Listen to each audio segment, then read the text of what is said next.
আদালতের এজলাসেই ধারালো অস্ত্র দিয়ে আত্মহত্যার চেষ্টা বিচারাধীন বন্দী। ঘটনায় চাঞ্চল্য আলিপুর জজ কোর্টে।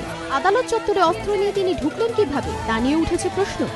সোমবার দুপুর 3:15 আলিপুর আদালতে 4 নম্বর কোর্টে তখন বসেছে অতিরিক্ত জেলা জজ আভা খানের এজলাস। ছিলেন বিচারাধীন বন্দী আবাসুর হোসেনও। মাদক পাচারের অভিযোগে গ্রেপ্তার করা হয়েছিল তাঁকে।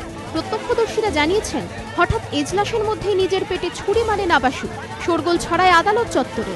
ঘটনার সঙ্গে সঙ্গেই তাঁকে উদ্ধার করতে এগিয়ে আসেন পুলিশ এবং আইনজীবীরা। কিন্তু আবাসু তাঁদেরও প্রাণে মারার হুমকি দেন বলে অভিযোগ। শেষ পর্যন্ত অনেক বুঝিয়ে তাকে আদালত চত্বর থেকে সরিয়ে নিয়ে যাওয়া হয়, কিন্তু সেখানেও বিপত্তি। অভিযোগ, পুলিশের আগেই আবাসুরের বয়ান সংগ্রহের জন্য তড়িঘড়ি আইনজীবীরা তাকে অন্যত্র সরিয়ে নিয়ে যেতে চান। আর তা নিয়েই পুলিশের সঙ্গে শুরু হয় আইনজীবীদের বচসা, শুরু হয় হাতাহাতি এবং মারামারিও। শেষ পর্যন্ত পুলিশ কর্মীরাই আবাসুরকে নিয়ে গিয়ে হাসপাতালে ভর্তি করেন।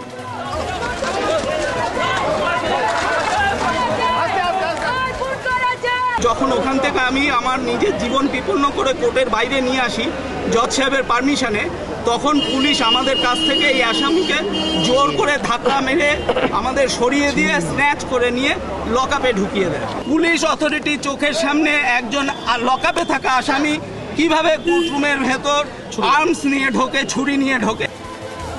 আদালত চত্বরে নিরাপত্তা ও নজরদারির দিকেও প্রশ্নচিহ্ন ছুড়ে দিয়ে গেল এই ঘটনা। প্রকাশ সিংহ ও প্রবীর চক্রবর্তীর রিপোর্ট, এবিপি আনন্দ।